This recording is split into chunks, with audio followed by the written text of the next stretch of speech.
This Choircast podcast is brought to you by Holy Heretics, the post-evangelical podcast where being labeled a heretic is a good thing.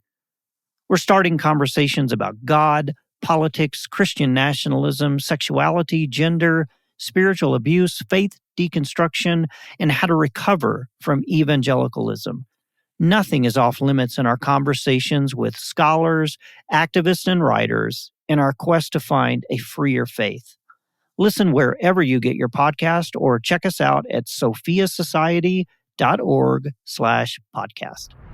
Today's episode is brought to you by Fahlo. Listeners, Valentine's Day is just around the corner. So if you're struggling, then we've got the perfect gift idea for you. This is for the she's, the he's, and the they's. Anyone and everyone will love this gift. So Fahlo is a wonderful company that we've been able to partner with, and I have bought bracelets from them for the last couple of months. I bought a couple for Christmas, They're so one for my cute. mother-in-law. So adorable. One for my mother-in-law, one for my sister-in-law, and then I even got myself one. I have the dolphin, and they're so great. So let me tell you about the company. So they are a nonprofit, and they create these bracelets, and they have little animals on each bracelet. And with each purchase, they send you a QR code, and they have an app where you can actually track that animal in the wild. But they also have multiple of the same animal. So if you want to get 2 dolphin bracelets, you're going to be tracking 2 different animals. Okay. They started this back in 2018, and their kind of mission is to be able to help save wildlife and help conservation groups. And so they have partnered with a bunch of different conservation groups. Their newest addition is the Traverse Gorilla bracelet. And that's because they partnered with the Diane Fossey Gorilla Fund.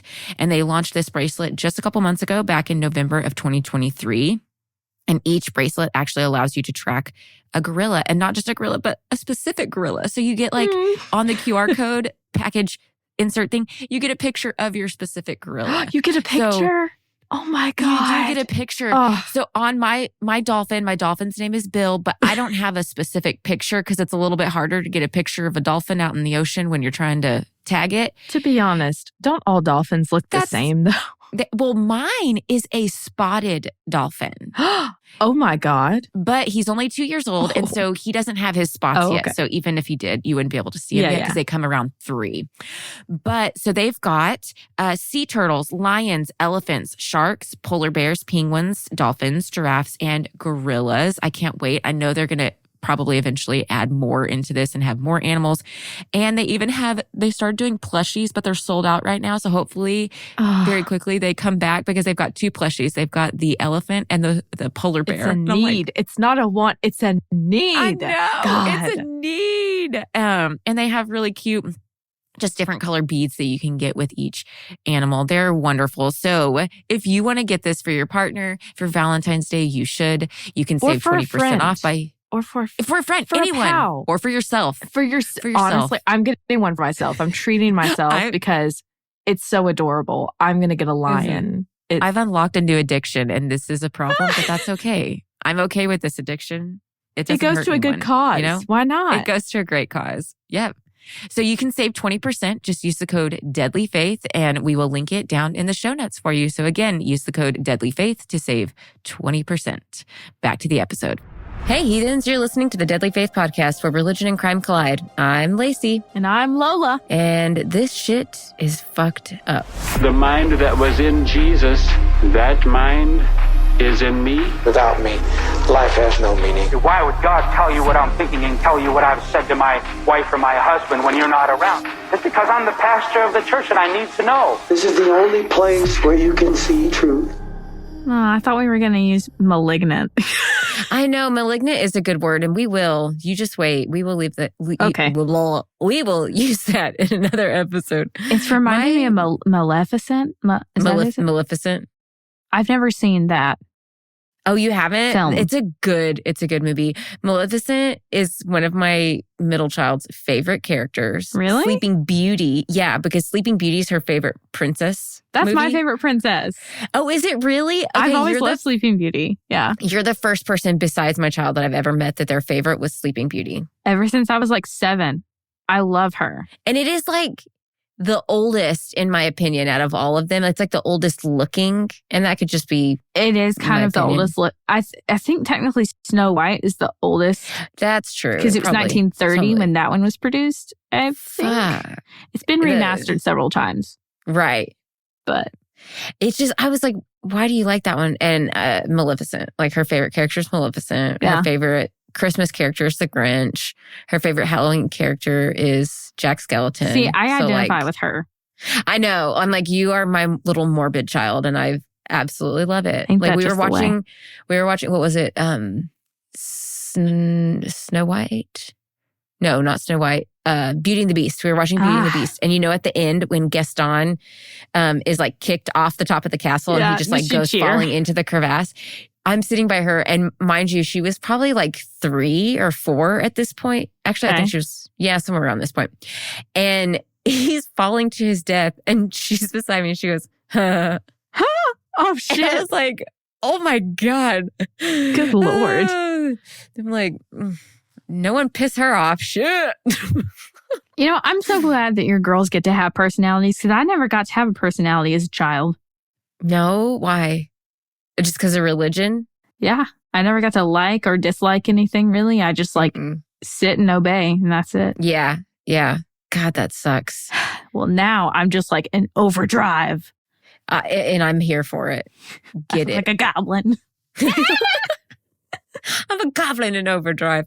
Well, now that we've wasted 3 minutes of y'all's time, how about we jump into today's episode? And that was a pre-episode palate cleanser, and trust me, you're going to need it. So hold on to that. And we will do our normal palate cleansers at the end because, like I said, today's episode, it's fucked up. This is a very tragic story, and there's a lot of trigger warnings. So I know I say buckle up, buttercup, but I really mean it for this one. So insert belt buckle. No, not belt buckle. Seat belt buckle clip. Seat belt buckle sound. Yeah. So trigger warnings, murder. It's pretty brutal, and it gets a little graphic at times. Pedophilia, sexual assault, child abuse, kidnapping, and even survivor's guilt. So that's a lot of trigger warnings. There's a lot going on in this case, and I can't even prepare you for it. I really can't. Besides, it's fucked up and buckle up. We're going to raw dog you just like life. Why do I say these things? Could someone just stop me? I will simply pass away.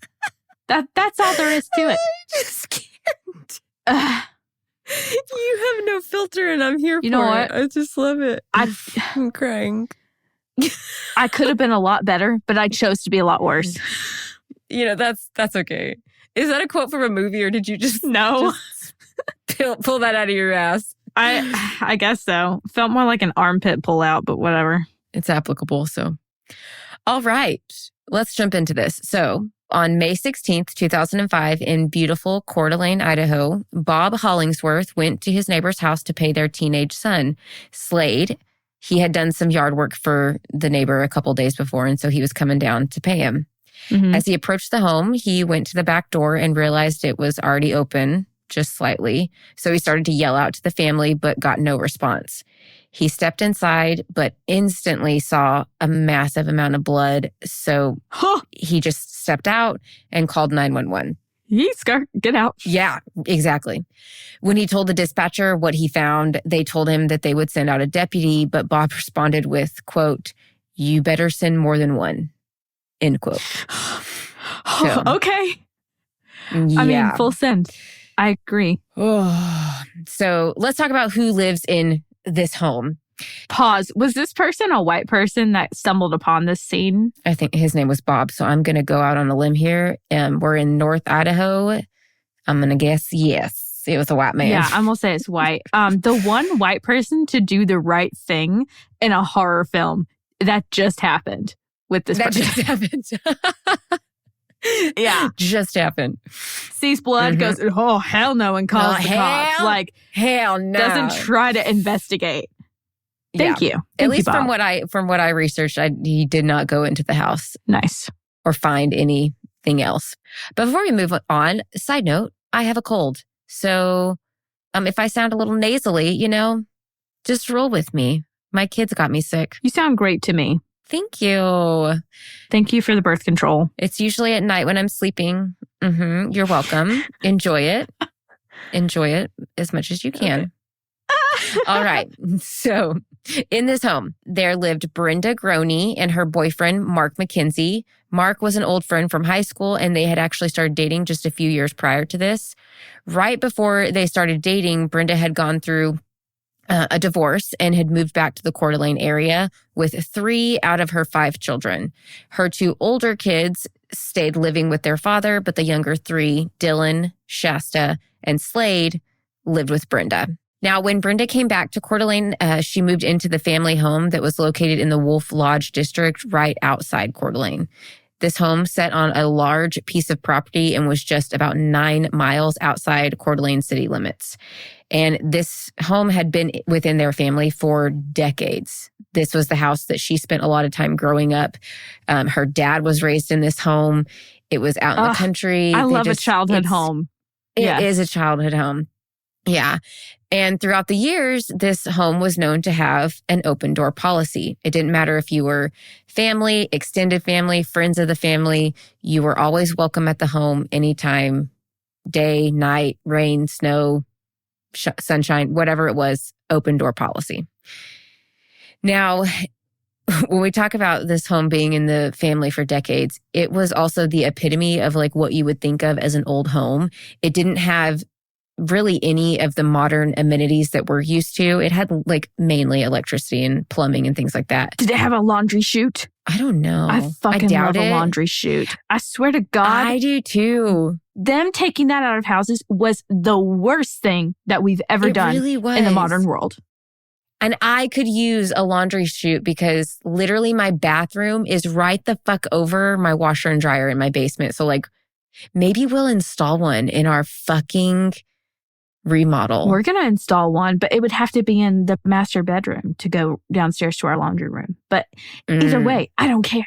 I don't care. I know. I want one. I'm going to install one now. Thanks for that. Love an old house. But yeah. Proceed. No, this house didn't have like a dishwasher, a washer and a dryer. And like they cooked on a propane stove. Hell yeah, because brother. This is like, I know, right? This is the way that they grew up. This is what they were used to. They really didn't mind it. They enjoyed the quietness of being in the country. So they were cool with it. Now, if you are not, have you ever heard of Coeur d'Alene, Idaho? No. No? Okay.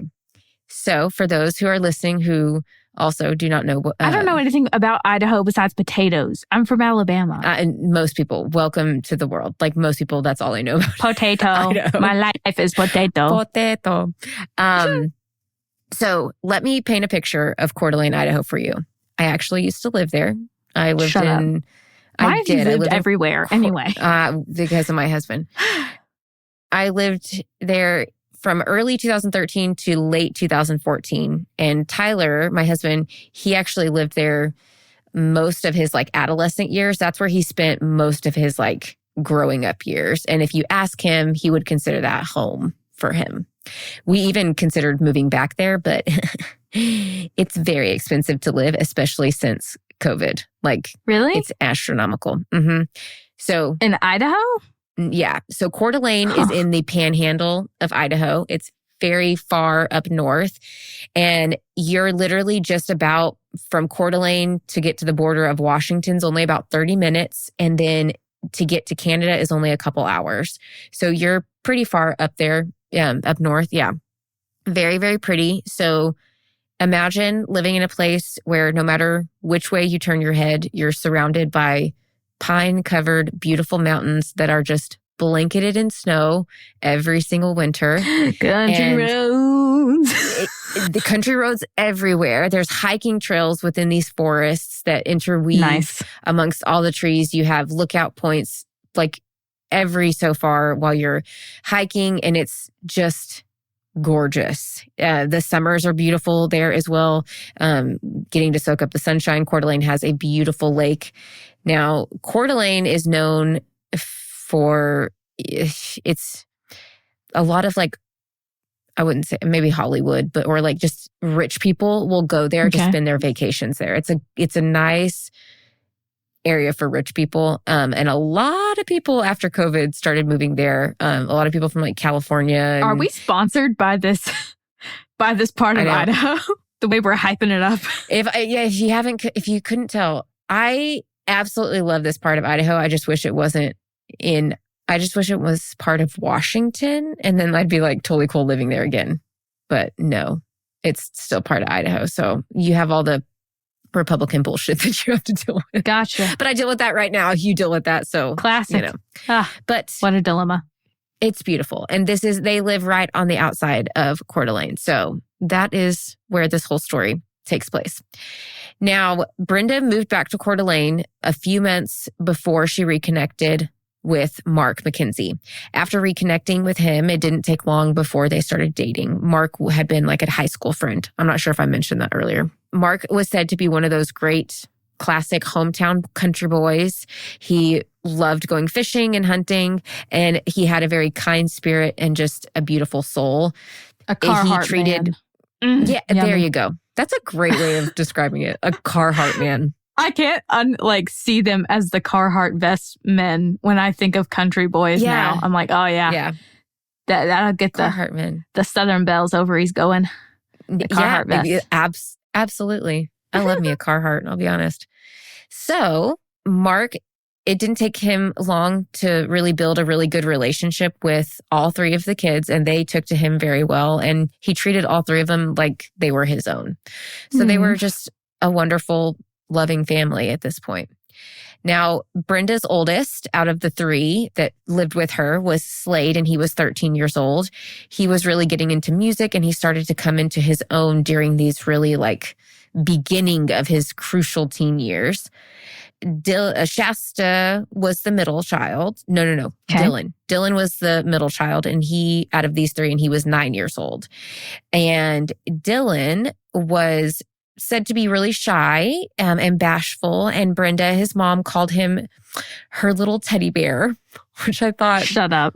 was absolutely adorable. Shasta was the youngest, and she was 8. So her and Dillion were very close in age. And she was said to have been a tomboy, and she loved dressing up, but she was a tomboy, but also loved dressing up and helping her mom. She was described as somebody who was cute but tough, and since she was the only girl, she had all of her brothers whipped. Oh, which hell I yeah. thought was absolutely cute. Mm-hmm. Now, after about 4 years of Brenda and Mark dating, she asked him to move in to their home in the Wolf Lodge district, and he did. So now that we know who lives in this home, let's jump back to the scene on May 16th, 2005. So after Bob, the neighbor, calls the police, they end up arriving within just a few minutes. The Wolf Lodge property was conveniently located just right off the interstate, so it gave it pretty good access to get on and off the interstate coming to and from. Mm-hmm. So police get there. They start to get out of their patrol car, and they said all that they could hear was the dog barking. Knowing that the caller had said to have seen a massive amount of blood, they're uneasy about what they're about to walk into. But it's their job. They don't have a choice. So they approach the home and enter. Immediately as they walk through the threshold, they see massive amounts of blood. They continue through the home, and in the living room, they find Brenda, Mark, and Slade with their hands tied behind their back with zip ties and duct tape, along with duct tape wrapped around their face and their mouth. Now, what was weird was each person was laying in a line head to foot. So Slade was laying with his head by his mom's feet, Brenda, and then Brenda was laying with her head by Mark's feet. What? So it was weird how they were positioned, and that struck police as odd, and they made note of it. Now, the police that arrived quickly secure the scene and call for detectives.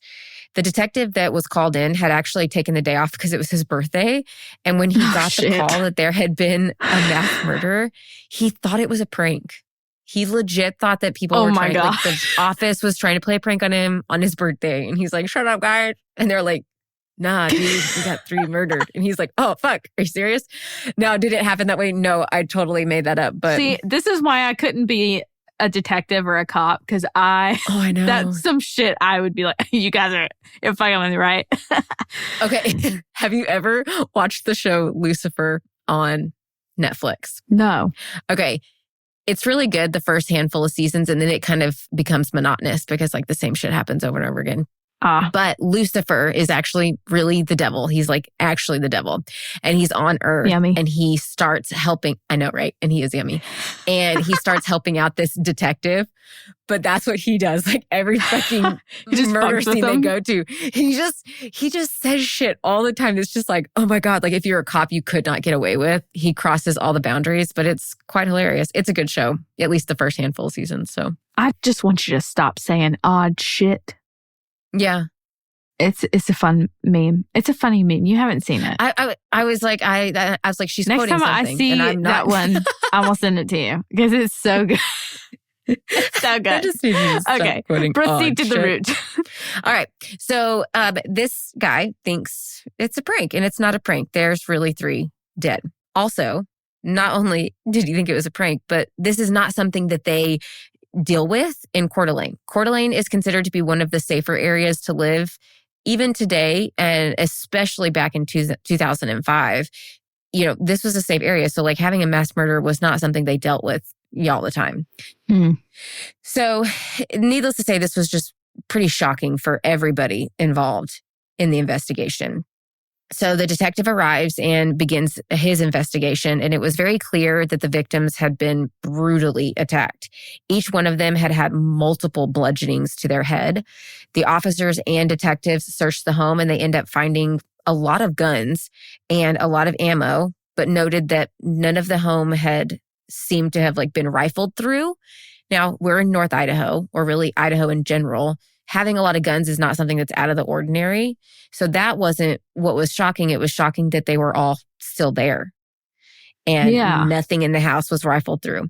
So this led them to quickly come to the realization that this was most likely not a robbery gone wrong type situation, especially with how like brutal the situation was as well. Like if it's robbery gone wrong, it's usually like a gunshot wound or a stabbing, not a bludgeoning to multiple people. I'm sorry. At this point, they don't know where the other 2 kids are, right? We will get to that. I'm going to throw up. I'm going to throw up and die real quick. Okay.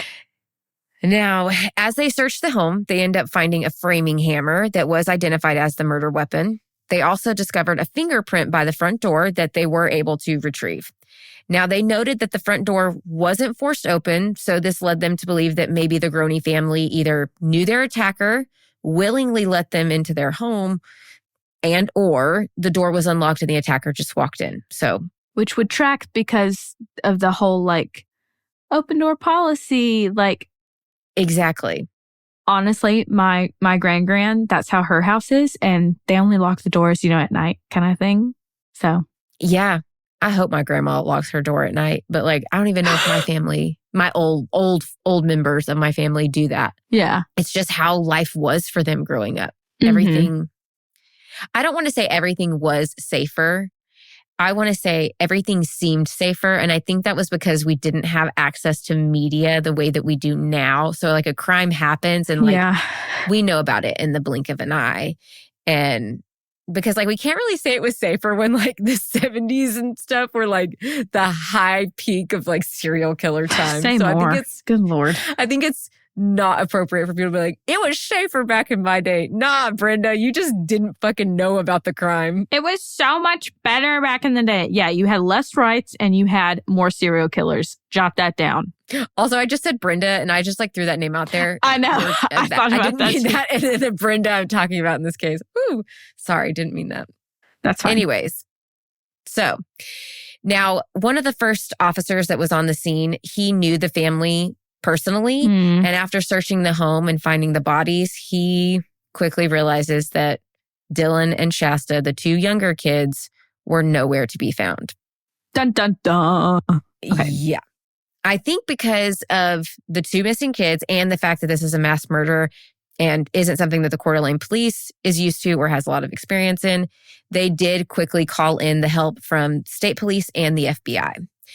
So, as they are calling in for assistance, Brenda's mom was at home that morning and she turned on the TV and found out that there had been 3 murders in the Wolf Lodge district.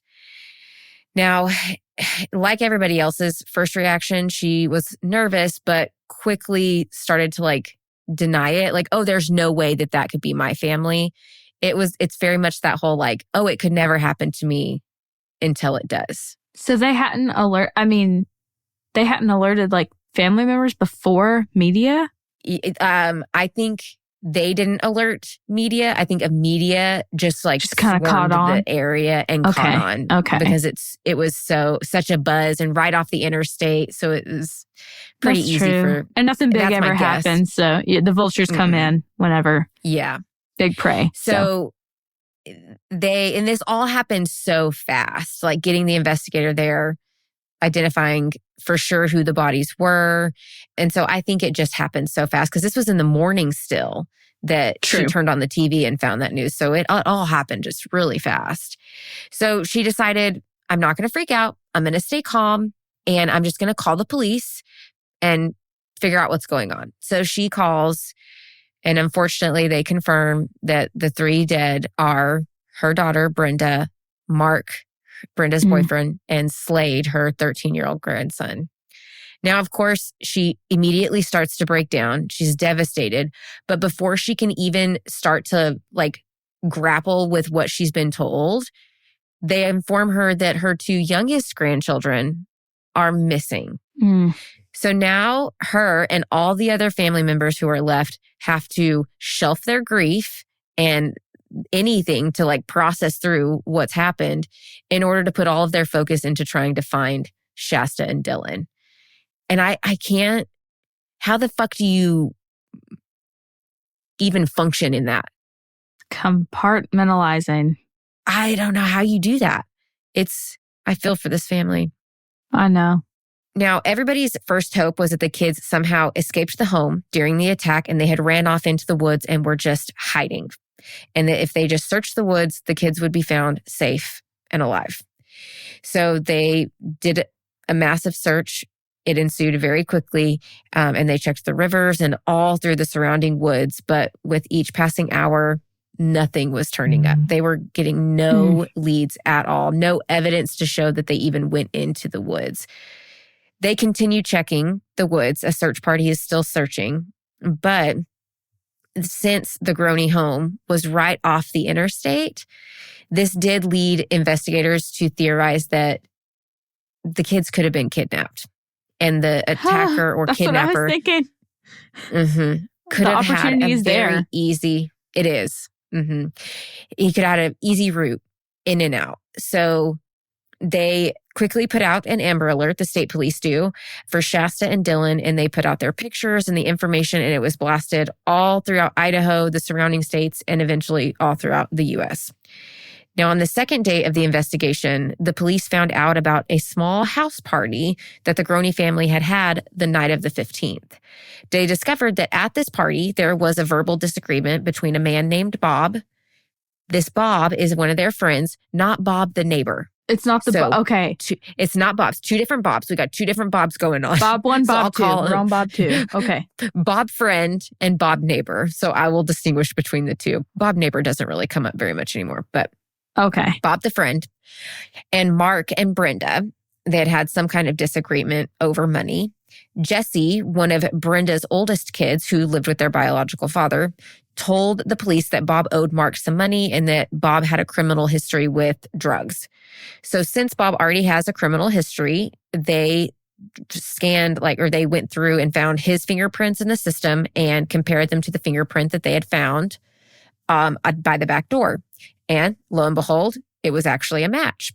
So they decide that Bob is now their number 1 suspect. And so they go to try to speak with him, but realize that he's nowhere to be found. They think it's like he's just skipped town. So they do some digging and they end up getting in touch with his probation officer. And his probation officer told them that Bob told him that he was leaving town on the 16th to visit family. Now, naturally, this looks highly suspicious that the day after the murder. I was going to say, buddy boy, You're do just you know like, what's happening? You just went out of town the next day. Yeah. That's weird. So the police decide to immediately go to the public and ask for help tracking Bob down.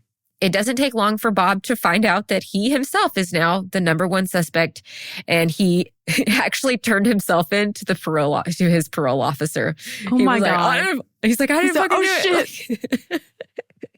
It Not me. So he turned himself in, and they started to interview him extensively. And he was very cooperative. He informed the police that there was no fight over money.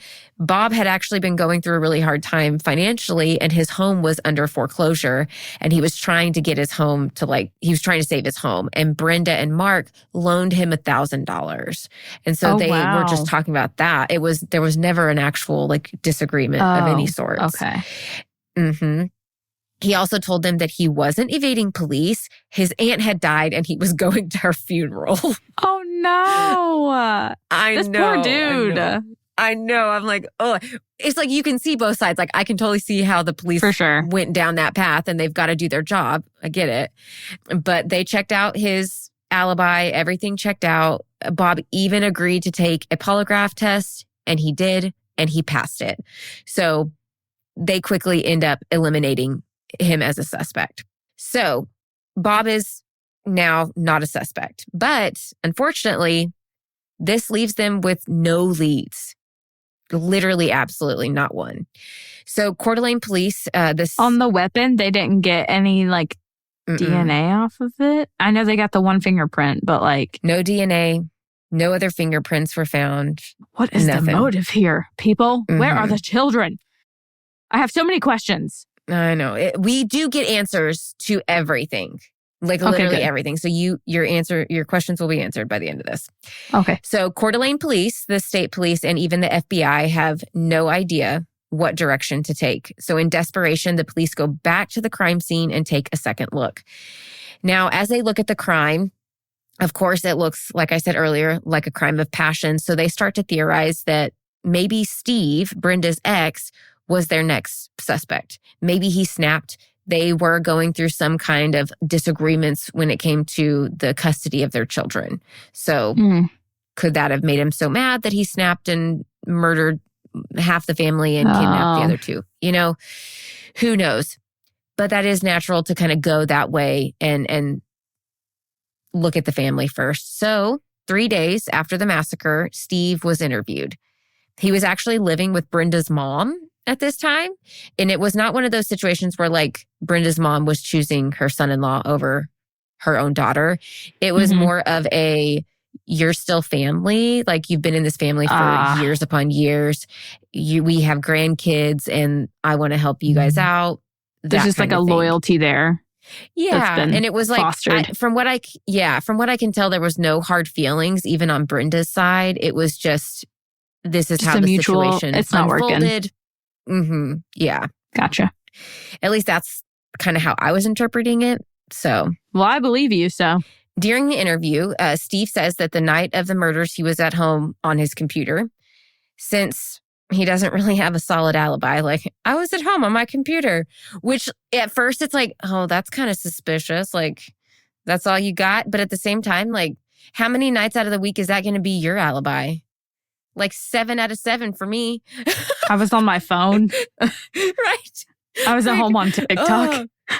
Right. And at least today, in 2023, that's way more trackable and hopefully more of an ability to confirm. But it's also it's just a device. So you can't really say this specific person was using that device. You can just say this device was being used during this time. So it's not a solid alibi by any means. So they ask him to take a polygraph and he agrees, but shockingly, he fails it.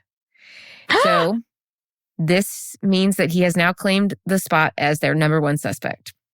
But unfortunately, they can't keep him solely on the results of a polygraph test. They're inadmissible in court. Yeah. You can't use it. So it can help detectives guide them in a direction for their investigation, but it's not solid evidence by any means. So they let him go. And out of desperation, Steve holds a press conference and desperately pleads with the kidnappers to bring his kids home safe. Now, at the press conference, I still don't understand why he said this, but at the press conference, Steve said, quote, "My kids have nothing to do with any of this." Any of what? That's exactly what the police said. They were like, what's happening? What? Like, what? Do you know like, the motive, Steve? Exactly. That's what everybody thought. And so Why were they lined up? Head to toe. He's trying to get the suspicion taken off of him, but instead he's heaping more highlights it. onto him. Oh my God, with a neon sign, with a fucking neon sign. Steve, why'd you do it, Steve? So police are like, huh? And they start to kind of dig into Steve and his background. And they find out that he is a motorcyclist and he actually hangs out around some of the motorcycle gangs around this area. Hot. And I know, right? Not the next part though, because Never mind. They theorized that the motorcyclists he pissed him off somehow. And this was them getting revenge. And apparently the motorcycle gangs in this area are known to use hammers as like their choice of weapon. Oh, never mind. Like, that's not hot. That's no. Right. In a weird Immediate turn of off. events. Right. If you use a hammer for anything other than household carpentry things, I don't want anything to do with it. Yeah. Immediate turn off. Immediately. I'm dry as the Sahara Desert, son. The way you said, I'm dry. I'm dry. I'm also, my throat's dry because I have a cold. So I keep having to take a drink of my tea. What is it? It works. Doctor who? Is that it? Doctor what? I don't. The Moisturize me. Who the fuck? She's like a piece of skin, like on canvas, and she's like, moisturize me. Yes, Doctor Who. That is it Doctor Who? I said Doctor yes, what? Doctor Who. Moisturize me. And it is a miracle that I know what the fuck you're talking about because I've seen like 3 episodes. Andrew can't stop watching it recently. He's gone all the way back. I tried to go all the way back and watch it, but then I don't think Tyler was really into it or we got distracted. I don't know. I can't remember. But yeah, no. So back to the gangs. Yes. Yeah. So this is their theory. And because of this, poor Steve, he's put through the ringer. He is interviewed over and over and over again. And even Brenda's family is vouching for his alibi, saying like, he was at home, he was with us, we know he didn't do it. Yeah. But I can understand why police are still focusing on that because they got nothing else to go on. Yes, exactly. They have nothing else to go on. And he said he did say that thing. Steve, why the fuck did you say that thing? But I can also understand that the family's probably like fucking pissed because Brenda's mom, she knows Steve was there that night. She knows he didn't do the murders and they're spending all their, most of their energy on him. And so she's like, go find my goddamn grandkids. I don't know if she said that, but like, that's what I'd be feeling. And that's what I'd want to say. No, I think that's accurate probably. Now, they also searched his room and they took his computer and they had him take even more polygraph tests. Eventually, they did discover that Steve's computer was being used during the time of the murders and they ruled that it was most likely him who was using the computer. He took multiple more polygraphs. I wasn't able to find out like if he passed or didn't pass all of them or some of them, but eventually they did discover that Steve's computer was being used during the murders and ruled that it was most likely Steve himself who was using the computer during that time. So after weeks of grueling interviews and multiple polygraphs, and I'm sure a ton of public scrutiny and speculation, and I can't imagine what he went through during this time, Steve was finally ruled out as a suspect. Wow. Now, this is good in the sense of like, we know Steve didn't do it. The family knows Steve didn't do it. So like, let's focus on something else, but they have nothing else to focus on.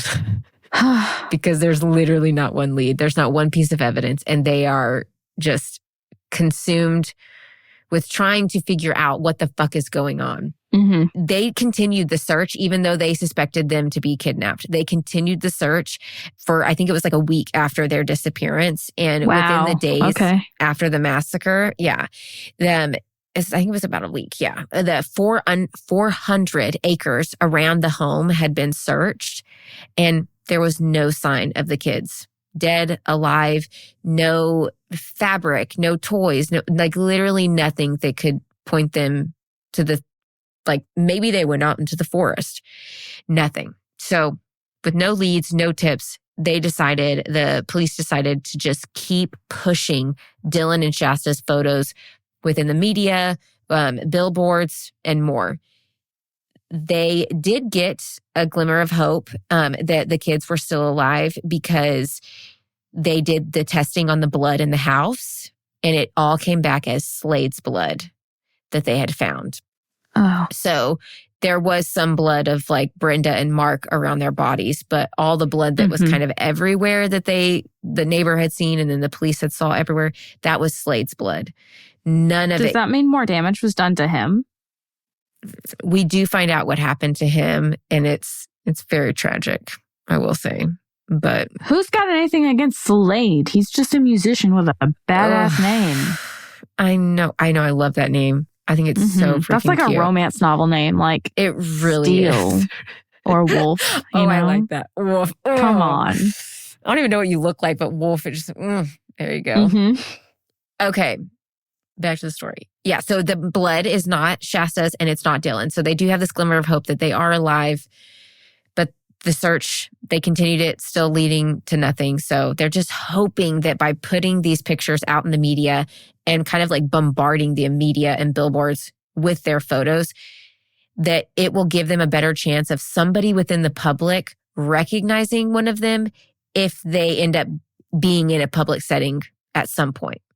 So they put a lot of their energy there. Now they were still running down tips that would come in or things like police were still actively working. Most police officers and investigators were working 7 days a week, 16 to 17 hours a day. Most of these men had children themselves.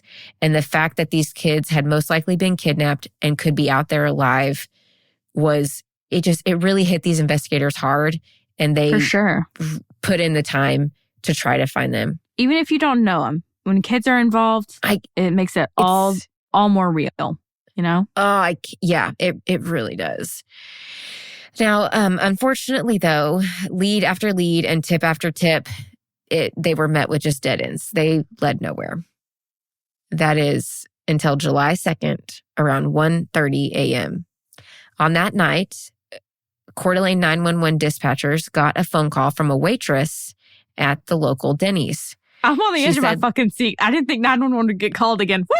911 gets called. This is pretty crazy. So okay, this waitress calls and says that there is a little girl with a 6'3" tall man with dark hair with her at the Denny's right then.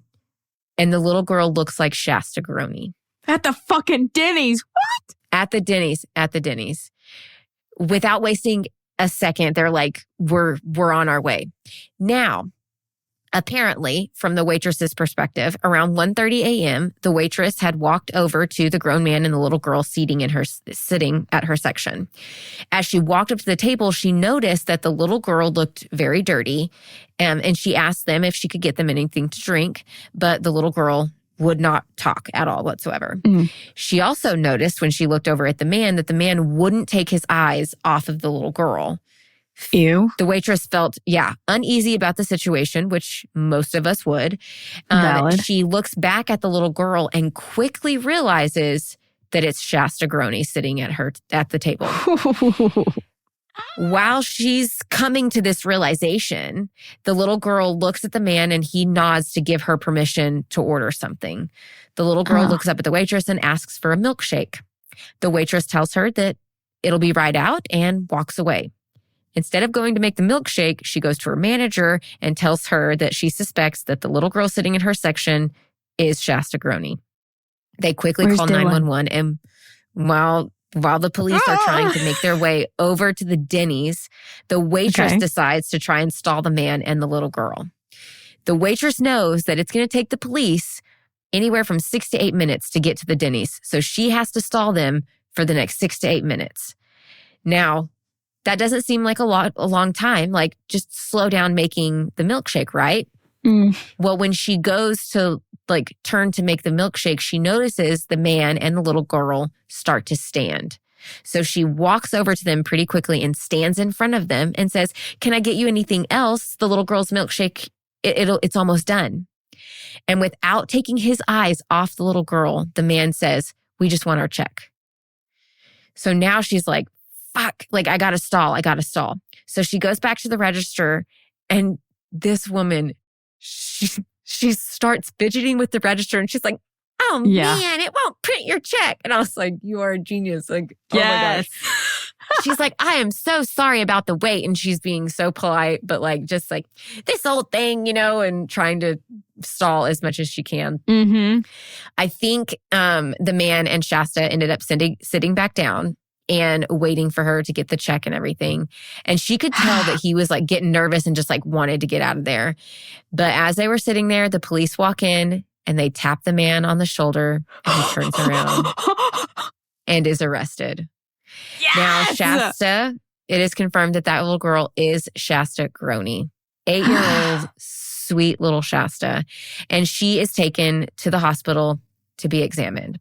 So let's talk about this goddamn motherfucker. We will get there, I promise. Okay. So who is the man? Who is this man that Shasta has been found with? So in this man's belongings, the police officers find his driver's license and find out that his name was Joseph Duncan. When the police officers ran his name, they found out that he was a fugitive on a molestation charge out of Minnesota. What? Yeah. And he was considered to be a level 3 sex offender. I don't know what that means. This means that he committed the most extreme sex offenses and was at high risk of reoffending. Oh, trust me, Lola has like a super shocked look on her face. It's going to get worse. When I tell you that our system goddamn fucking failed, it's an understatement. Like, you're going to be so mad. I'm not even kidding. Second seatbelt going on. Click. Right? We need the fucking 5-point harness for this one. Damn. I tell you. So Joseph grew up in the Seattle, Washington and Tacoma, Washington areas and was raised by a very strict religious mother who dealt out very stern disciplines. At the age of only 17, Joseph was prosecuted for assaulting a 14-year-old boy. He was sentenced to 20 years and put through a sex offender program in prison. So this sex offender program was like through the state mental hospital. And so he only spent a year and a half at the Seattle or Washington State Hospital. And during his time there, he was evaluated numerous times. And every single one of his fucking evaluations concluded that Joseph Duncan was a man that would never be able to be rehabilitated. Oh, shit. Never. So after a year and a half, they sent him back to prison. Like, the program is useless for you. You can't be rehabilitated. You are a danger to society and children. Like, no. So they sent him back to prison.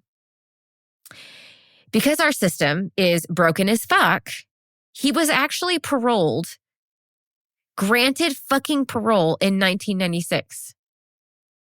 He had these evaluations, these documents stating he cannot be rehabilitated, and he was given parole. This is not shocking. They'd rather rack up drug charges on people and put people in jail for that kind of shit and let rapists and pedophiles walk free. Mm-hmm. They need the money. And yes, Joseph Duncan is white. I'm sure we all could have assumed that by this point. But yes, Joseph Duncan is white. I pictured a white man. Anytime I think of a prisoner, I think of a white man, to be honest. I know. Same. And I know some people are like, why are you bringing color into it? Because it's true. It's fucking true. Look at statistics. White people are very abusive historically. Mm-hmm. You know? And they get away with crimes more often. They get more lenient sentences for more extreme crimes. So true. A Black person gets a more extreme sentence for a less heinous crime or a less physically harming crime. You get what I'm saying? So he gets paroled. Now, he moved to Missouri, but failed to register as a sex offender, which violated his parole, and he was sent back to prison. but was paroled again the very next year in 1997. Yeah, that tracks. What? Yeah. Okay, but he violated his parole again because he wasn't in contact with his parole officer. So he was sent back to prison and was forced to finish the remainder of his 20 years. Now, I get him being released from prison in 2000 after he finished his 20 years. There's not much else they can do. He did his crime and he was sentenced to 20 years.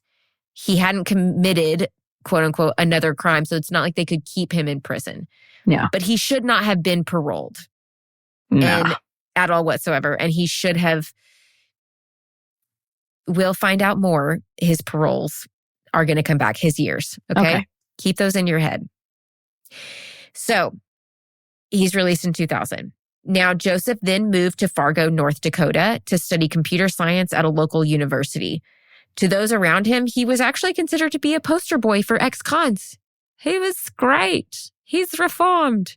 Nice. Not.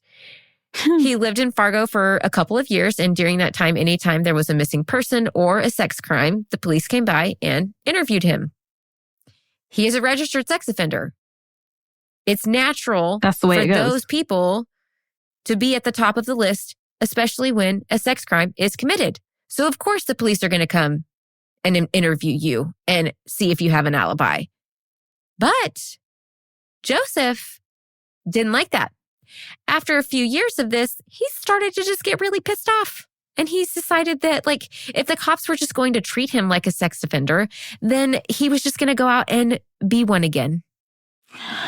That's not how that's supposed to go, Mr. Stinky Nasty Man. What are you doing? Makes a lot more sense why they were like, he can't be rehabilitated. Disgruntled white men with psych evals like his. We've got to give more credit to the mental health professionals here. Come on. Their word matters. Is her name? What is her name? I'll think of it and I will link her YouTube down in the show notes, but she does true crime and I haven't watched her in a while, but I used to. And she always would say that, like, she wishes she could create like one of those Jurassic Park worlds and like the top just like opens up and we just drop these like really heinous criminals in the center and we're like, good luck. And I'm like, I'm sorry if that's like inhumane of me, but like, I can agree. There are certain ones that I'm like, just drop them in. Let them go back to the earth and hopefully never get reborn again because Jesus.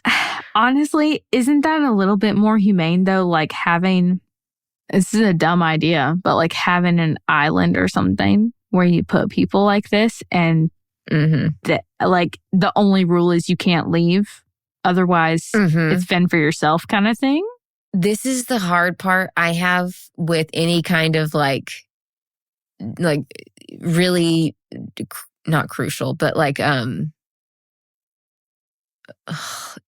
guess inhumane or what controversial punishments for prisoners and criminals and stuff is I know too many cases where like the innocent have been found guilty. See, yeah, that. And so that's where I run into a problem with even the death penalty. And so it's like, I'm still not fully convinced. So like, I get that some people can't be rehabilitated. I just still haven't reconciled it in my brain because like, everyone's going to hate me for this. Because you want to believe that am I right? Like you want to believe there's still something good there. There's still something, like as long as you're breathing, I think that there's still something, a crumb. I can see your point, and I can see where your heart is and where you're coming from. It's hard to reconcile any of this though. Knowing what I know about mental health as somebody who's trauma informed, and I'm not like a licensed therapist or counselor or anything like that, but just knowing what I know, like there are people that just, they can't be changed. We can't give up on them though. Like, what do we do? I also don't know if I agree that they should have the death penalty. Yeah. But it depends on the person. Because sometimes I'm like, yeah, you should just die. I can never get behind the death penalty. I can never get behind that. I just, whether or not I believe in a God or gods, I can't play one, you know? Yeah, I can get behind the death penalty in my mind with... I don't blame anybody that does. Yeah, I can get behind it in my mind and in theory, like talking about the cases. Yeah. But I don't know if I could... You could be an executioner. If I was on a jury. Oh, hell no, I can be an executioner. Oh, fuck that shit. Yeah. That's a special person that I don't even want to go there, but I couldn't be on a jury. I couldn't be the one to say, yeah, you get sentenced to death. Yeah. I don't know if I could do that. It's something that we're going to have to wrestle with throughout this whole like journey of this podcast, you know? And every true crime podcaster that I've listened to, and they've been doing this for a while, their opinions and where they stand on especially the death penalty and things like that, it ebbs and flows. And it's still to this day, like, I don't think I've ever met one of them that's like, oh yeah, I'm like 1,000% for it. Or I'm 1,000% against it. It's very circumstantial, you know, subjective. It is. As to when you feel like Albert Fish. Yeah. Fish fry, you know? That's, yeah. I want to talk about a punishment, which now that we're like on this conversation, I want to... Are you going to talk about the one for Alabama that's now legal again? No, it's worse. It's a different country. Okay, guys, I promise we will get back to the case, but it's a great spot to like throw this in here. Because I found this out about this the other day, and it was Switzerland. Is it Switzerland or... I was about to say Auschwitz, but that's a concentration camp. Wow. So like, not the right one. Yeah, Switzerland doesn't use the death penalty. So it's in Singapore, guys. So, and there might be a couple other countries who do this. And so, guys, this is the most brutal... Trigger warning, leave now if you need to. Yeah. Trigger warning, skip ahead 10 minutes or whatever. I don't know. It won't take me that long to explain this. But okay, so if you get caught committing a crime, depending on the severity of the crime in Singapore, you can get so many years in prison and also so many lashings. So let's say that you raped a woman and you got 5 years in prison and you also got 10 lashes. So you don't know when these lashes are coming. You just go to prison and then like one day they just call your name and you go down with a list of, or like a line of other prisoners to get your lashes. You can only get in up to, I think it was 25 lashes, and you have to be under the age of 50 in order to receive lashes. Now, you walk into this room and there is this machine. Like, this is shit they still do today. It like is mind-boggling. You get strapped to this machine. You get your legs strapped. You have to put on these special pants where like the buttocks is cut out. Are you okay? Can I keep going with this? Just keep going. Oh my God. Okay. You're making this so much worse for me by not just saying it. The anticipation of it for them is horrible. Okay, so you get laid over, like bent over, like you're going to get a spanking on this machine, and they strap you in to where you can't go forward, backwards, or to the side. Like you cannot move. And then they take these, I think they're 6 foot long, about an inch thick sticks that have been soaked in water all night long. And then the flogger guy takes these sticks and starts like whirling them through the air, and they sound like a cracking whip. Okay. And then they take this fucking stick and they hit you in the ass with it. Okay. But this stick is flying at 90 miles per hour. When it hits your ass, blood going everywhere. Oh my God. Lola's face was what I was when I found out of it. I was like, what the fuck? My jaw was on the fucking desk. Now, you can get up to 25 lashes. Oh my God, okay? They have medical professionals on scene that if you look like you're about to pass out, they will stop it. Let's say you have 5 lashes, but you only do 3 of them before they stop it. You have 2 lashes left. You cannot come back another day and get those lashes. Those turn into 2 years added to your prison sentence. Prisoners say that it is the worst part is not even getting the lashings. It is the healing from it, because it is such massive open wounds that like they barely treat the first day. They give you some antibiotics and they're like, good luck. Everything is sticking to it. Your pants are sticking to it. You can't lay down. You can't sit down. And it is just, what? They still use that today. And I had a really hard time hearing about this because the case I heard about it was a case of multiple men drugging their wives for years and allowing their friends to come and sexually assault and rape them while they were drugged up. And they got caught and they videotaped it and they all got caught. And I was like, you know what? Get your lashings, you fuckers.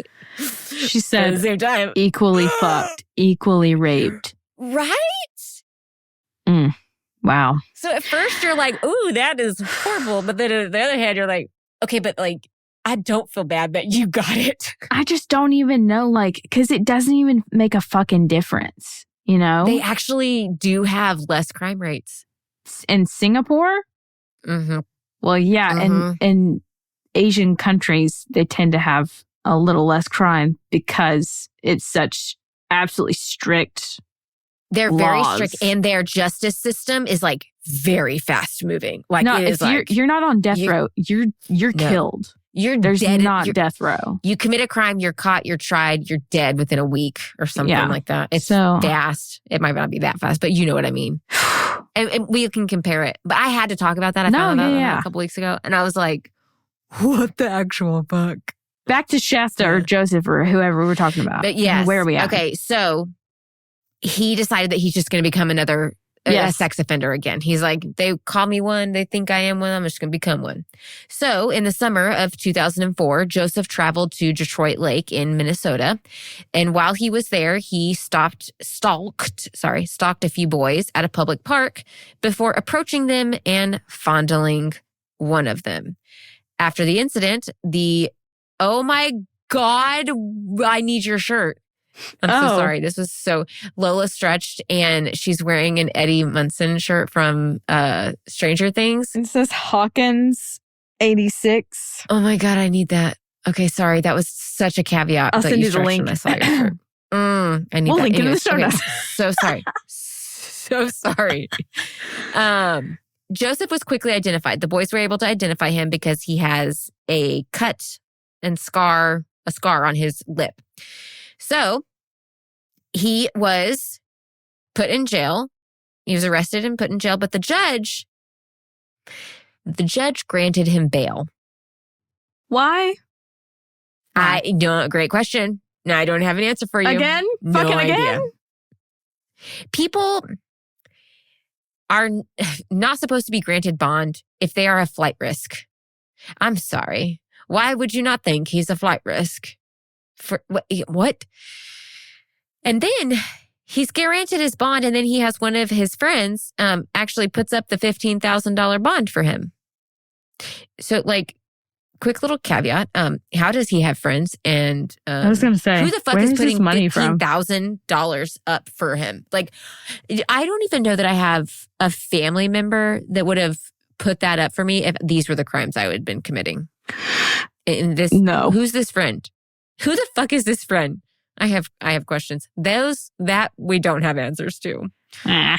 Now, not shocking to literally anyone, the moment Joseph was released on bond, he fled. Less than 4 months after he fled, he was arrested at Denny's and Shasta Groene was rescued. If he would not have been given bond, none of this would have happened to Shasta's family. Really?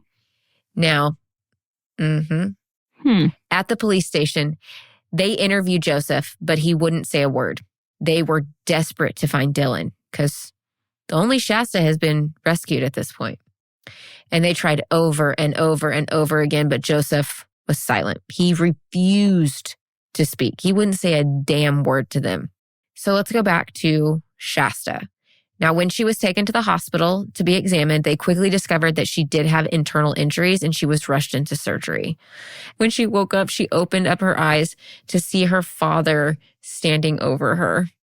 I am sure that the relief she felt in that moment seeing her father is something that like we will never be able to comprehend. No. Especially once you hear what this poor child went through.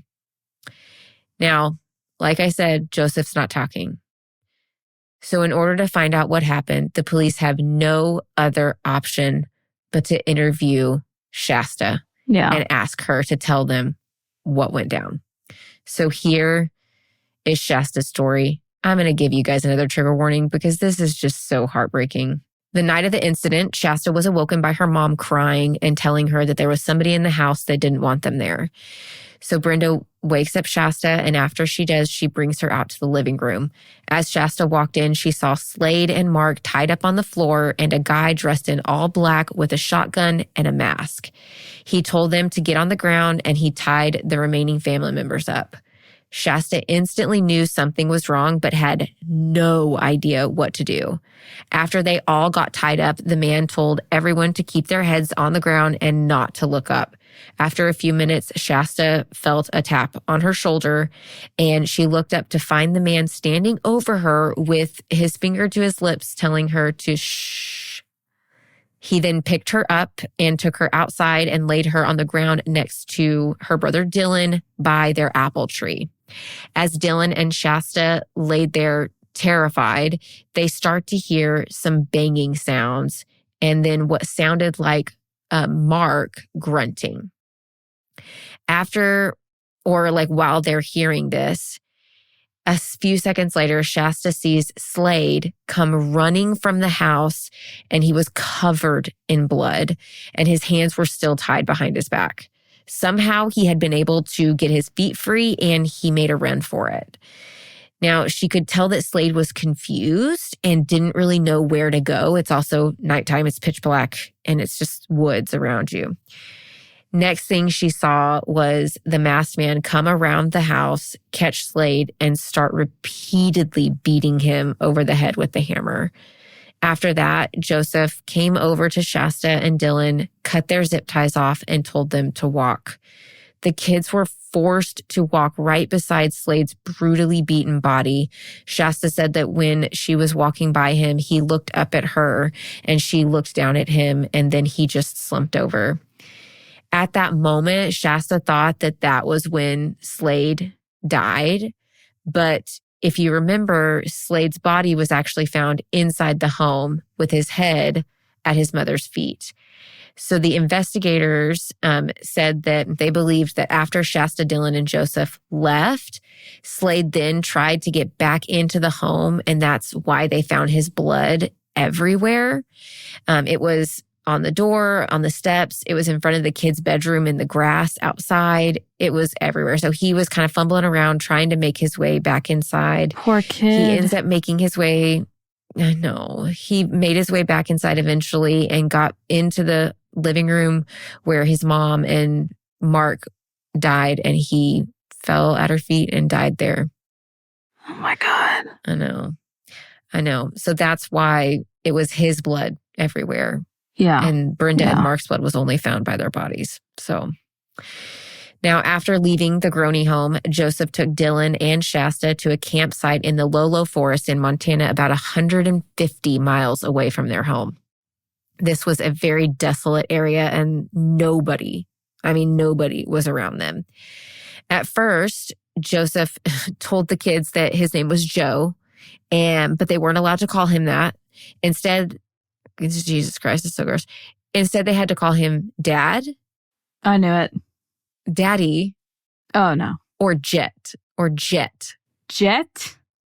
Shut the fuck up. You pompous ass. Just hold on. It gets really gross. Great. Apparently, in prison, he had a prison husband, and his prison husband affectionately gave him the name Jazzy Jet. Oh. So. Okay. Ew. I'm smiling because I feel awkward. I have to leave the state. I have to go. I can't. Let's wash out our whole brains. I need to take my brain out of its cavity and give it a good bleaching and then set it back in. Yes. Thank you. Yeah. That's all. I need to give it a good boiling. Boiling to like sanitize it. All right. Mm-hmm. Yeah, so that's how he got that name. Okay. Now, to try and prevent the kids, to try to prevent the kids from escaping, Joseph took his shotgun and he shot a tree. He then told the kids that if they tried to escape, he would shoot them just like he did the tree. This was terrifying because he had a shotgun and the kids saw how massive of a hole the shotgun made in the tree. And so it did its job.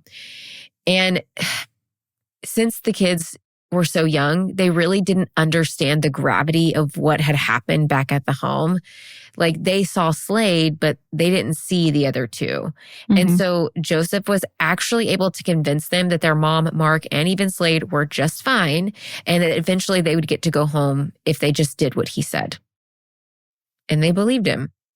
At the campsite, within the first hour of being at the campground, Joseph said the Lord's Prayer and then forced the children to recite it as well. As the children were reciting the Lord's Prayer, Joseph started sexually assaulting both children.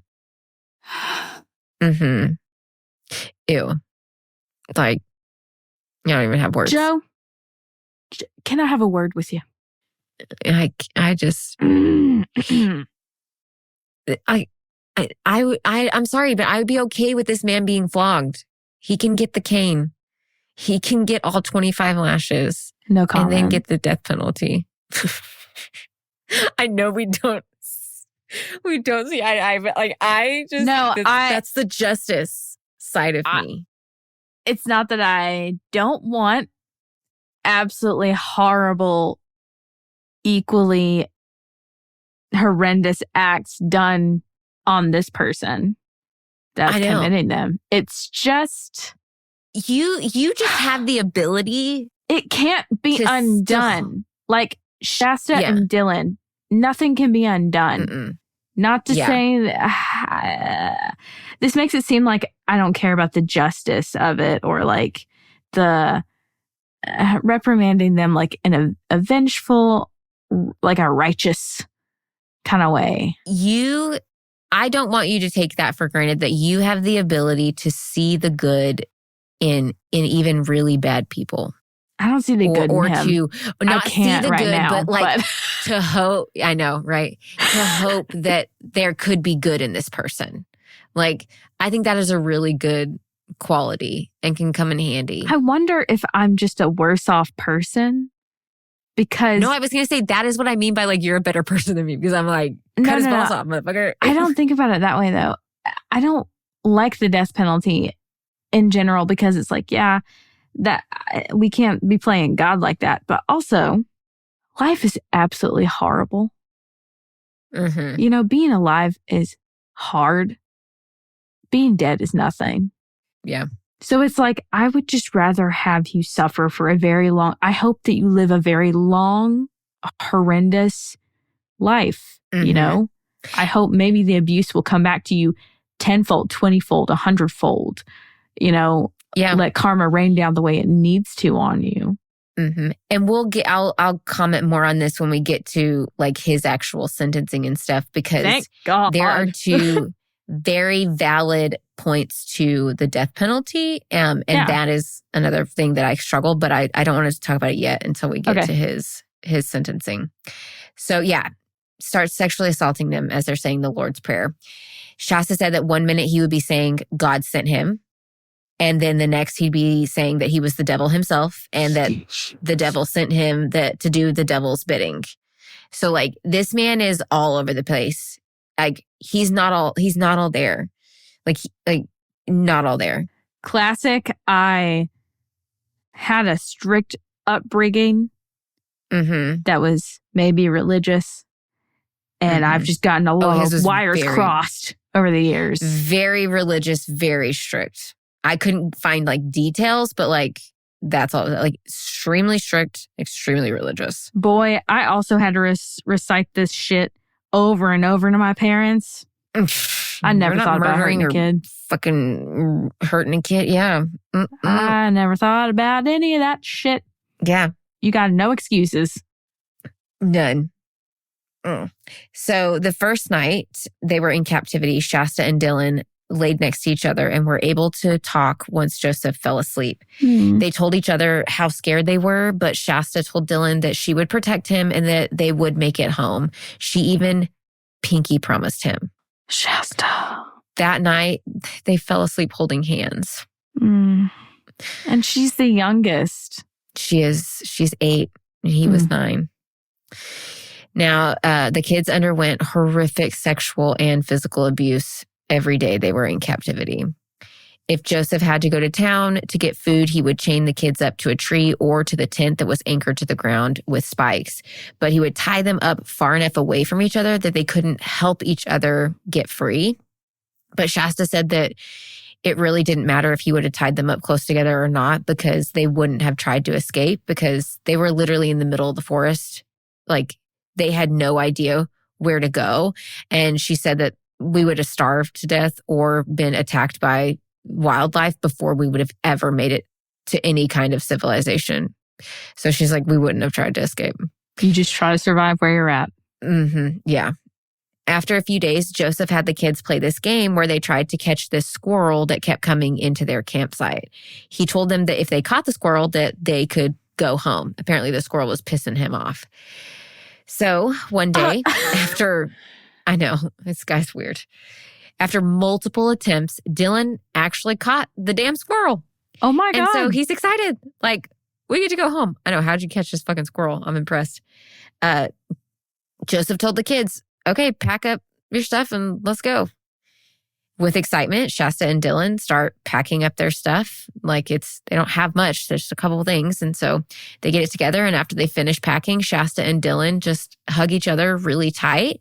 After their hug, they stood there holding hands, filled with excitement about the ability to now go home. As they were standing there holding hands, Shasta hears a loud bang and then a crashing sound.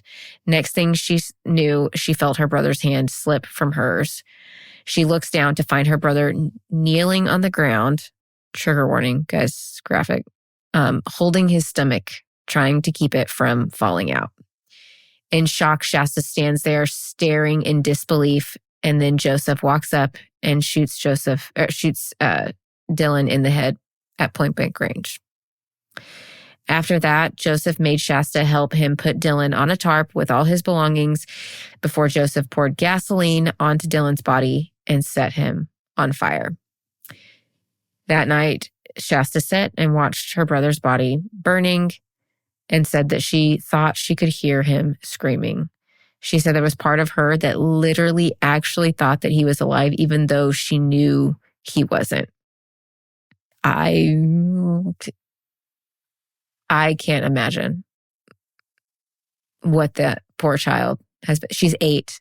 I just want to remind everybody, she's fucking 8 years old. Yeah, there's no words. There's no fucking words to what she had to not only witness, but fucking experience. Like, she had to help. Now, after that night, Shasta was consumed with grief at the fact that she wasn't able to keep her promise she had made her brother.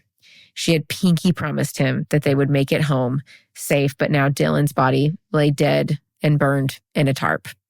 Because of this, Shasta says that even to this day, she will never and has never made another pinky promise or promise to anybody. After this, Shasta constantly believed that she was going to die, and Joseph confirmed that thought when one day he asked her how she wanted to die, by being shot or strangled.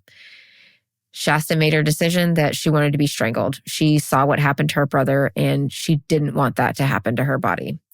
She also believed that if he strangled her, it would give her time to talk him out of it. And she was right. Again, this child is 8. Like, I can't stress that enough, that this child is 8. Okay? One time, Joseph laid her on the ground, put a rope around her neck, and started to strangle her.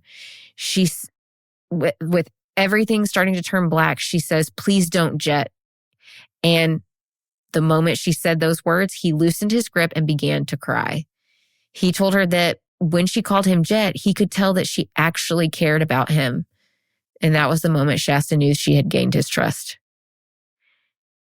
Again, she's fucking 8. What she goes on to do next, I'm just like, what an intelligent She's amazing. Like it.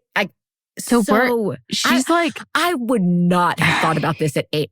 Would not. Nope. I'd been like, I'm she's dead. compartmentalizing so many like pieces of trauma already to like stay in survival mode. She has not panicked at this point. Or if she has, it hasn't stopped her from the plan of survival, you know? Exactly. It hasn't consumed her. It's mental warfare, and she's winning. At 8. Shit. I'm impressed. I'm so impressed. After this realization, she thought she actually stood a chance to survive. So she started to act like she truly cared about Joseph and wanted to be with him. Every time the topic of taking her home was brought up, she would constantly tell him no and say that she wanted to stay with him. There were moments that she could tell that he was sad, and she told him that he could talk to her. So over time, Joseph started to grow more and more attached to Shasta, and he ended up opening up and talking about his life. He told her that he had gotten in trouble and he knew he was going to have to go back to prison. He even told her how he wanted to find kids that were young and would drive by places looking for them. And he actually found a few, but the kids were either too old or lived in places where it wasn't feasible for him to kidnap them, like too many people around, too populated kind of thing.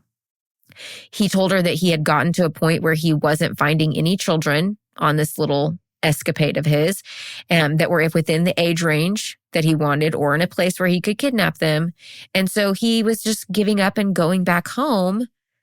But on his way home, he drove by the Groene home and saw Shasta and Dillion playing outside in the pool while their mother was mowing the lawn. The moment he saw them, he decided he wanted them. And so over the next handful of days, he stalked their home and watched the neighbors and their activity, and he scoped out everything until the night of May 16th, 2005, when he walked into their home. And we know what happens next. Now, after 7 weeks in captivity, Joseph asked Shasta if she would stay with him and call him dad. Shasta said yes, and he told her that he was going to take her to meet his family, and then they would get their own place. He had literally thought or convinced himself that he was going to be able to stroll up to his motherfucking mother's house in Washington, introduce Shasta to his family, and then go out and just start being a family with her as if nothing had ever happened, or as if none of his family members were actually going to turn him in. Like, delusional to the highest extent. But we love the delusional ones because they get stupid. They get stupid. They get lazy. They get messy. And that's when we win, you know? I literally, in my notes I have, now thank every deity that's out there because his delusion is what became his downfall. Yes. Now, since his mother lived in Washington, the only way to get to her was to drive right through Coeur d'Alene. Since they were forced to travel through Coeur d'Alene, Shasta came up with a plan. She asked him if they could make a few stops in Coeur d'Alene because she wanted to show him where she went to school, some of the places she liked hanging out. She wanted to share her life growing up with him. Now, this shocked Joseph, but also touched him because it was as if Shasta really cared about him and in his delusional head, even in a way loved him. So he agreed. And the next day they left and they head off to Washington and they arrive in Coeur d'Alene at 1:30 in the morning, stopping at the Denny's. And we know what happens after that. So Shasta's a fucking badass at 8 years old. I can't give this high praise for the emotional manipulation that, and I mean that like in a, you had to do it. It was the right move. No. And it was the right move. I'm just amazed that at 8, she was able to do that, to manipulate the situation, to have the wherewithal. My anxiety at 8 would not have let me do that. Like I would not have been able to do that. Yeah. I think I could be wrong about this because I don't know a lot about psychology, but I'm kind of thinking with his abusive past, his like, not that he stopped aging kind of thing, but he has the emotional capacity of something that's near Shasta's age. So like she's able to understand or like pick out, it seems like he's maybe feeling this. It seems like he could relate to me on this, you know? And it's like a way to kind of get in that way, you know? You're right. I think she saw a lot of mirroring emotions between the both of them. And I didn't make a note of this, but that's sounding familiar that I think she did say in her interview that he would at times seem very childlike. And that is true, that trauma, depending on like the type of trauma, especially if it's more like extensive and like more intense trauma, it literally stops your brain from developing like an emotional maturity. Like you kind of get halted at that age. Yeah. And so I'm probably saying that wrong, but like I remember learning that when I went through it makes sense. The way you're putting it, it makes sense. Yeah. It stunts your brain's developmental growth.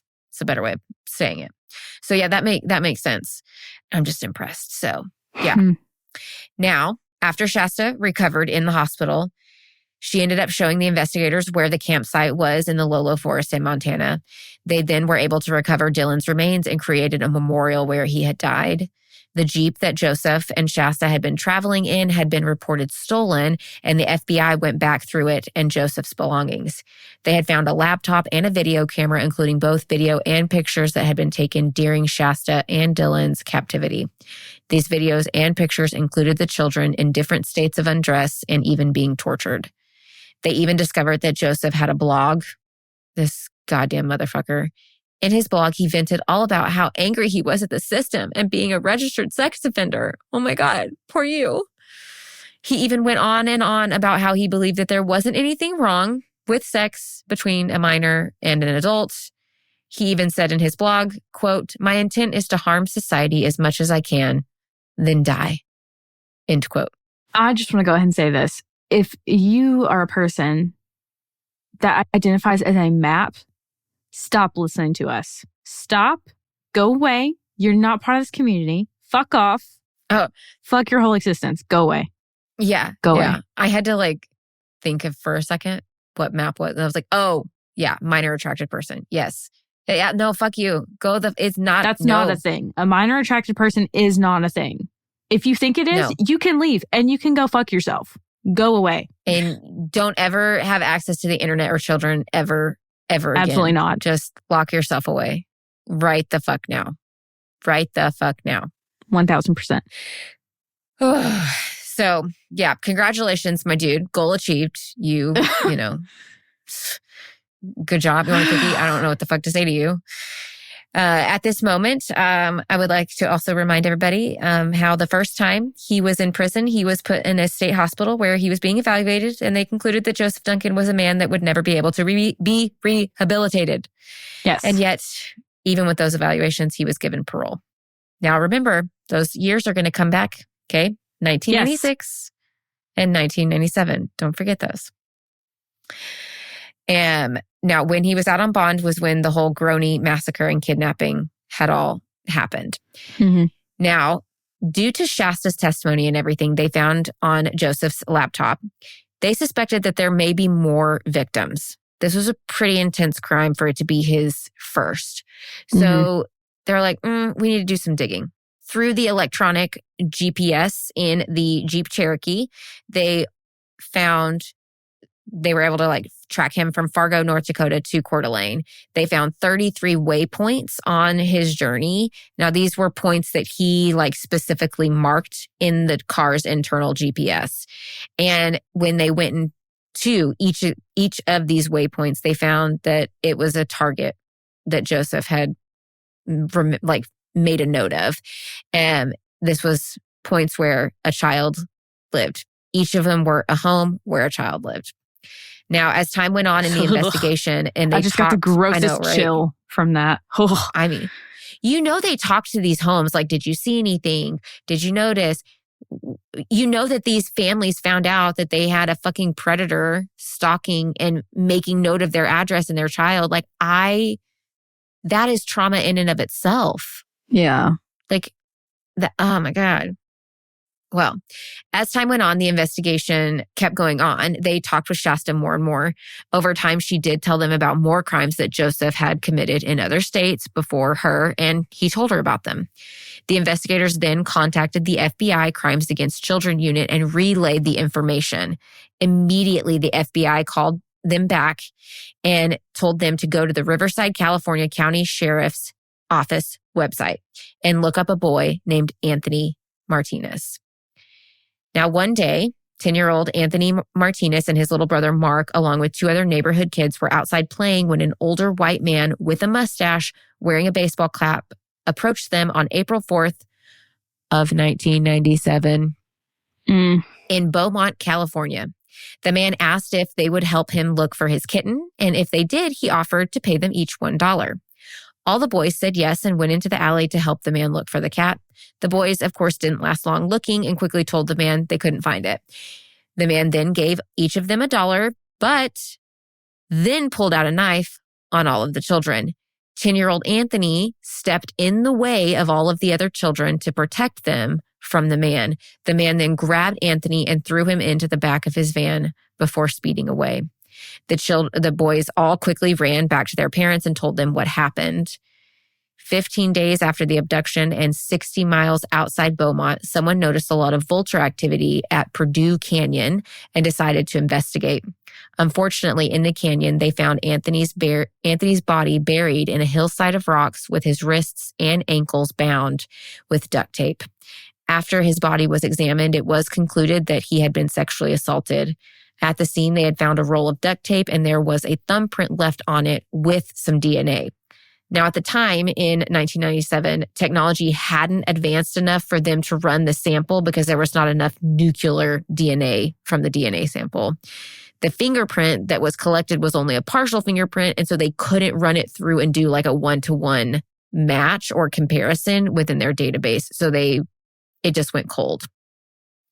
After the investigators read up on Anthony's case, they quickly noticed many similarities. They were both, bound in duct tape, sexually assaulted, and Anthony was around the same age of Shasta and Dillion. He was 10, Shasta was 8, Dillion was 9. Yeah. So they get a search or a warrant to get all of Joseph Duncan's fingerprints so that they can try to match it to that fingerprint that was on the duct tape roll that was found at Anthony's body. When they go in to Joseph's cell or room or wherever he was to get his fingerprints, they walk in and Joseph says, "I bet you're here about Martinez." If that's not a confession, then I don't know what the fuck is. Just made our job easier. Okay. Right. And then in some weird turn of events, Joseph decides to confess to killing 2 girls in Seattle in 1996, the year prior to the murder of Anthony Martinez. Now, in July of 1996, 11-year-old Sammy Jo White and her half-sister, 9-year-old Carmen, were staying at a hotel with their mother and teenage sister. The 2 girls usually went out on their own to explore the town, but they always returned at nightfall. One night, the girls didn't return and their mother got worried. She ended up calling 911 and filed a missing persons report for both children. The police investigated and looked for the children, but with no leads or tips, the case grew cold. It was said that it was like the girls just literally vanished into thin air. Over the years, their mom would hear someone had seen the girls, and so she would get on a bus and go looking, but every lead and every tip ended in a dead end. 2 years after their disappearance, an unhoused person was staying in a rundown building when they came across some human remains. It was just bones that they found, so they notified authorities and the bones were collected. After some testing, it was confirmed that it was the remains of Sammy and Carmen and that they had been buried for the entire 2 years they had been missing. My God. Due to them being buried for so long and decomposition and it just being bones left, they couldn't determine the girl's cause of death, and there was no evidence to point them to any leads or suspects. Now, I don't think that they were ever able to conclusively link Joseph Duncan to the murders of Sammy and Carmen, but I think it's pretty much highly they had his believed that confession. his confession was true. Yeah, and it's believed that it is true. They're around the same age. And the timeline tracks with him being... It all fucking tracks. So, but they did do the fingerprint analysis and the DNA. I think they did the DNA. And they did conclusively link him to the death of Anthony Martinez. In October of 2006, Joseph pled guilty to killing Brenda, Mark, and Slade, but the judge postponed his sentencing trial because they wanted to pursue the federal death sentence with the federal kidnapping charges.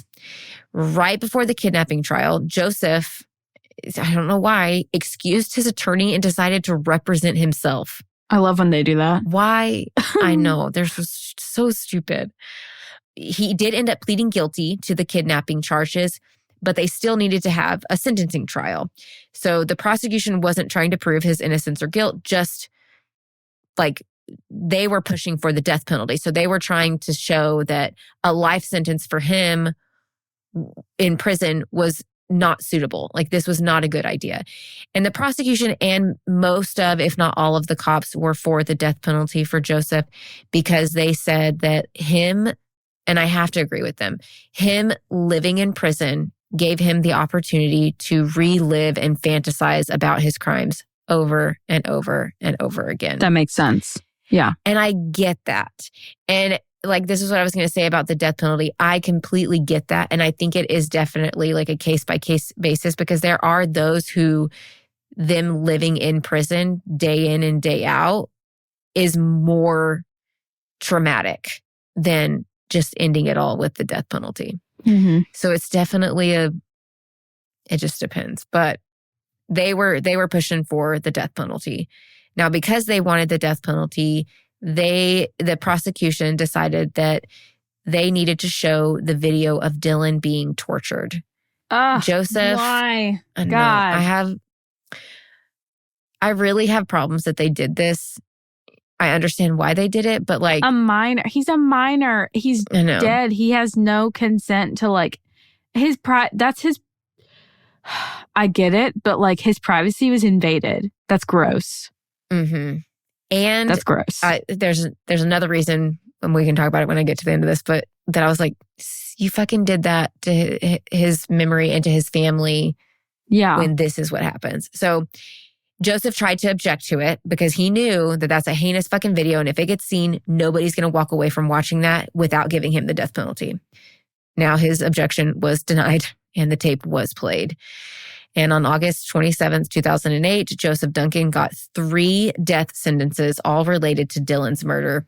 He also received 5 life terms for the other murders. At his sentencing trial, the judge said that in all of his years as a judge, he had never met anyone as evil as Joseph Duncan. Shit. Bob, the friend, said that he was quoted saying, "Who knows how many people Shasta saved?" And I can't agree with him more. She did. Like, who knows? Yeah. Now, to this day, crosses are hung in the driveway of the Gronene home in the Wolf Lodge district right outside Port Is it still there? And I think the home is still there. Yeah. Yeah. No one lives there? If the home is not there, then I don't think so. I should have looked that up. I don't think so. But in this area, this tragedy is still remembered by many who live there. Of course. Now, unfortunately, after Shasta was rescued, she struggled as she grew up, which who the fuck wouldn't? Everyone knew who she was. Everyone knew what she had been through. She couldn't walk into a store without people staring at her. And then her being reminded of what she witnessed and went through. As she got older, she got into partying and alcohol and I think drugs, just to try to get away from being Shasta Gronene. She didn't want to be Shasta Gronene anymore. She ended up spending most of her teen years in the juvenile correctional facility, but when she got out, she ended up getting pregnant with her first son and quickly turned her life around. In 2018, she got married and moved to Boise, Idaho, where she happily lives today. While on death row, Joseph Duncan died in March of 2021 from brain cancer before he could be executed. he didn't even actually technically get the death penalty. He still got to live in prison every day, day in and day out, fantasizing about everything. The death penalty is such a long process that In this country, it is. it just, and I don't have solutions. I don't have answers. And I'm not saying they should or shouldn't have done what they did. It angers me that they showed that video. Yeah. Yeah. I definitely don't agree with that. With showing that video. Why couldn't you just... It was such a heinous crime. And I will say this. I'm not in law, so I don't know what they needed and not needed. But I don't know if they chose. I could see them choosing to play the video. Dillion's over Shasta's because Shasta is still alive. And they don't want to further embarrass her.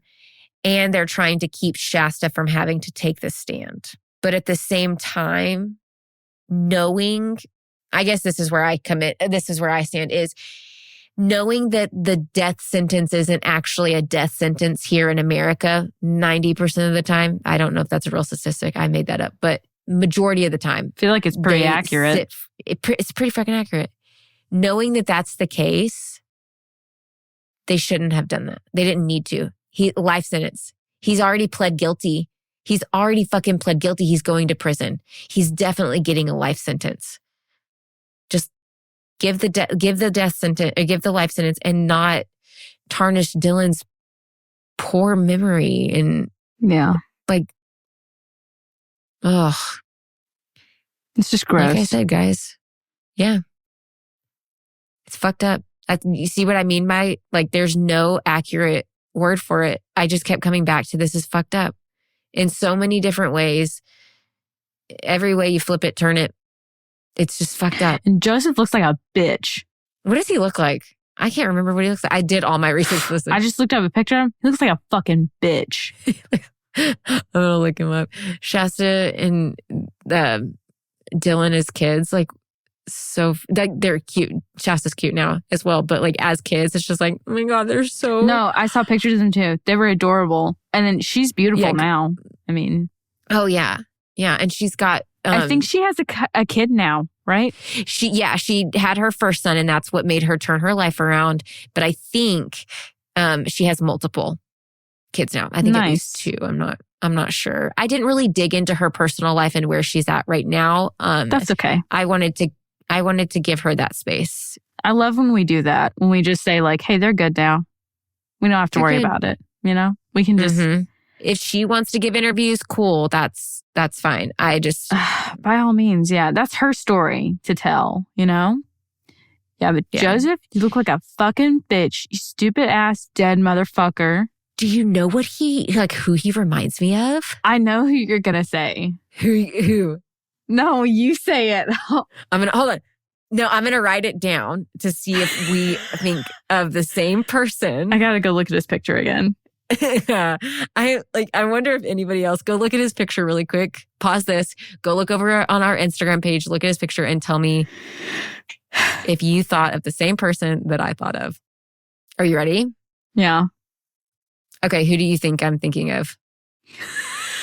Now I don't know. Oh, really? It's a criminal. It's a criminal. He's a pretty not famous. I don't know, I'll use the word famous, but pretty well known for his crimes. Only infamous, whatever. Yeah. Okay, tell me. 6 years ago? We're not thinking of the same person. Okay, Chris Watts. Okay, a little bit. I'm thinking Bob Saget. Oh, no. Poor Bob Saget. No. Okay, but no. Does he not look like Bob poor Saget? Bob Saget. No, he doesn't. I like Bob Saget. He doesn't look like Bob. He just, like, something about his, like... Okay, not his nose. Younger Bob Saget. A younger Bob Saget. Yes, that's what I'm thinking. How old was this Joseph person? Ah, fuck, you're right. I can't unsee it is the problem, because, like... Yeah. I saw him and I was like, Bob Saget, who? Like... If you just like... It's like Bob Saget and Chris Watts had a baby. Oh, shit. That's horrible. That's exactly what I hate that Chris Watts so and much. Younger Bob Saget had a baby. Poor Bob. Oh, man. We're tarnishing his memory. Nah, if you're a good person, you can't get tarnished. Anyways, we will jump over to our palate cleansers to close you guys out because that was kind of a long case. So Lola, what is your palate cleanser? My palate cleanser is those Betty Crocker cake pans, the ones that you could like put ice cream in the middle of your cake or like frosting or, oh my God, tell me you remember these. I saw a really cheesy infomercial the other day about it that I remember seeing when I was like 6 years old. No, now I'm Googling them. Betty Crocker cake pans. And like they had, oh my God, it's like an insert that you could put into your cake pan to like make a divot. And then you make a top layer cake. And then when you like, you fill it and then you put the rounded, whatever, the center piece of cake on top. You know how expensive those bitches are? I know. They're between $40 and $50 on eBay. Betty Crocker, go off. I honestly wish I would have jumped on that $19.99 plus tax. But wait, there's more. A second one for $9.99. I mean, why? In this economy, are you fucking kidding me? But those are awesome. I love them. I love it. Did you know, we'll use this as my palate cleanser. I'm kicking a caveat here. Did you know Betty Crocker wasn't actually a real person? I know. I heard about that from the Office Ladies podcast, I think. Oh, really? Or no. I can't remember where I found out about it. It was either that or Ear Biscuits because it's the only two podcasts I really listen to. Oh, God, love fucking Ear Biscuits. But yeah, it was like they made her up because like it was more appealing. Because everybody needed, like everybody loved the recipe. I think they like, put a recipe out one time and everybody loved it and was asking for more. So they just like invented fucking Betty Crocker. Oh, Betty Crocker. Betty Crocker. Like, what the hell? That's funny. How wholesome is that? Yeah. Oh, well, that's today's episodes. I'm so sorry, guys. When I come next time, I don't know what you're doing for your next episode, but my next episode is much. It's honest. It's not that bad. I mean, it's bad. Yeah. Okay. It's bloody, but it's not that bloody. Okay. Mine is sad. No child things happen. Sad. Yes. Same with mine. Mine is sad, but it's more of kind of a like, oh, that's a mystery. And then we find out the truth, and it's kind of like, oh, that's crazy. It's not as fucked up as today's case. Okay, guys, I promise. We won't give you another really hard one till later on. So yeah, we'll give you a couple weeks break, but that's all. Sorry, you know what you signed up for. Hey, and you know what? I really would like to know what you guys feel too about like the death penalty. You know, it's oh my gosh, it's a very like taboo thing. It's controversial. Lots of opinions. I don't feel like any of them are wrong necessarily. Honestly, your feelings are valid. If you want to talk about it. Yeah. With us, at us, whatever. Yeah. Comment over on our Instagram or tag us in a post or whatever it may be. Anyways, that's all for today. Drink your water. Don't be a dick. Don't join a cult. Go pet a bunny. I'm going to do that after this because I definitely need that. But we'll see you later, guys. Bye. Bye. Also, heathens, if you're enjoying the show so far, please remember to subscribe on whatever platform that you listen to us on. Leave a review and bring a bunny. Just kidding. Laci has too many of them. She'll bring one for you. Deadly Faith is brought to you by Choircast Network. It's produced by Laci Bean and Lola Robbins and audio engineered by Eric Howell. Thanks for listening.